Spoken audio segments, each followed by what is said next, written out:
We've all been there. Nodding along in conversations we don't agree with. Forcing a smile when something clearly doesn't sit right. Avoiding the hard conversations because someone told us, just be positive. So we swallow our truth. We avoid conflict. We choose comfort over honesty. And for a while, it feels easier. But deep down, something feels off because growth doesn't live in comfort. It lives in the moments we try hardest to escape. Today, we re-talking about why discomfort isn't the enemy. It's the doorway to real personal and professional evolution. From a young age, we're taught to avoid discomfort. Don't make things awkward. Don't rock the boat. Don't say what you really think.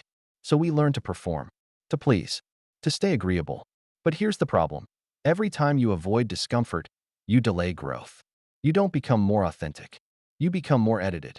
And over time, that version of you, the filtered one, starts to feel exhausting.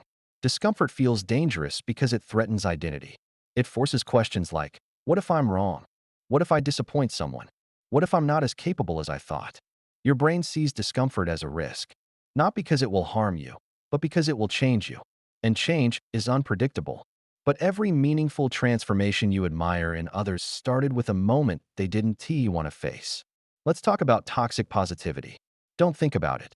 It could be worse. Just stay grateful. Positivity has its place, but not as avoidance. Ignoring discomfort doesn't make it disappear. It buries it. And buried truths don't heal. They leak out as frustration, burnout, resentment, and self-doubt. Real positivity isn't pretending everything is fine. It's having the courage to face what isn't. Discomfort is data.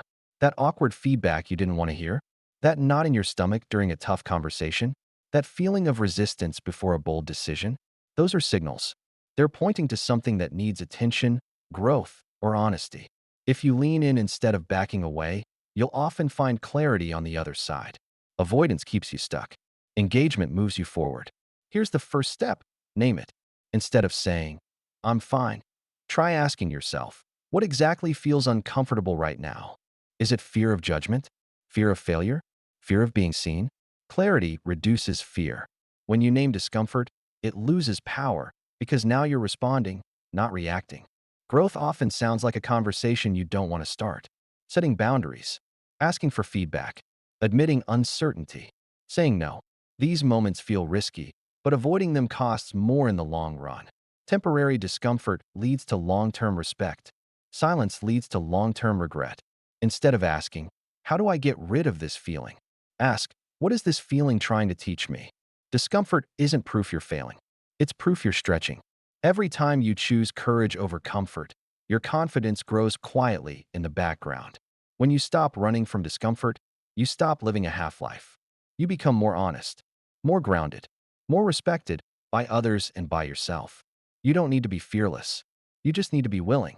Because authenticity isn't comfortable, but it's freeing. The moments you avoid are often the moments that shape you most. Lean into the awkward. Listen to the hard truths. Speak the words you've been rehearsing in your head.